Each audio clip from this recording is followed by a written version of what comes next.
அனைவருக்கும் வணக்கம்.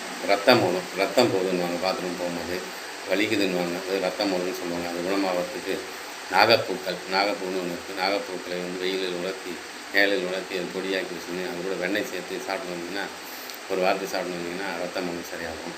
அதே போல் நாயுருவி இலை எடுத்துக்கணும் ஒரு கைப்பிடி அளவு. அதை வந்து நாயுருவி கைப்பிடி அளவு எடுத்துங்க.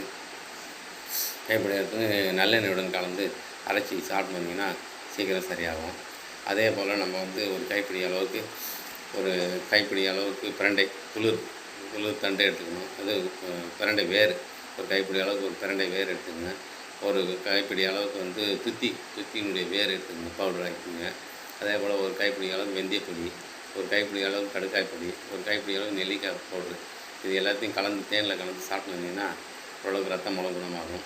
அதே போல் வெங்காயத்தை நெய்யுடன் அரைச்சி தடவி உணவில் கலந்து சாப்பிட்டு வந்தீங்கன்னா ரத்த மூலம் குணமாகும். ஒரு கைப்பிடி அளவுக்கு நாவ இலை எடுத்துக்கங்க. அதை பசும்பாலில் கலந்து அரைச்சி குடிச்சுன்னு வந்தீங்கன்னா ரத்த மூலம் சரியாகும். அதே போல் அரசம்பால் பசும்பால் கலந்து குடிச்சு வந்தீங்கன்னா ரத்த மூலம் சரியாகும். அதே போல் அசோக மரப்பட்டையை அரைத்து கஷாயம் செய்து கொதிக்க வச்சு குடிச்சு வந்தீங்கன்னா ரத்த மூலம் சரியாகும். அதே போல் பரங்கிப்பட்டை எடுத்து கொதிக்க வச்சு வடிகட்டி குடிச்சுன்னு வந்தீங்கன்னாலும் ரத்த மூலம் குணமாகும்.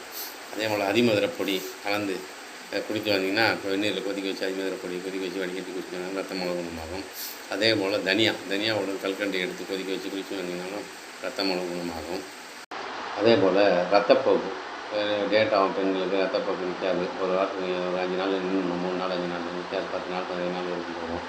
அவங்க வந்து திராட்சையோட தேன் கலந்து சாப்பிடும். திராட்சை பழத்தினுடைய தேன் கலந்து சாப்பிட்ணுன்னாலும் ரத்தப்போக்கு நிற்கும். அதே போல் பேரிச்சம்பழத்துடன் தேன் கலந்து சாப்பிட்ணுன்னாலும் நிற்கும். வாழைப்பழத்துடன் நெய் கலந்து சாப்பிட்ணுன்னாலும் ரத்தப்போக்கு நிற்கும்.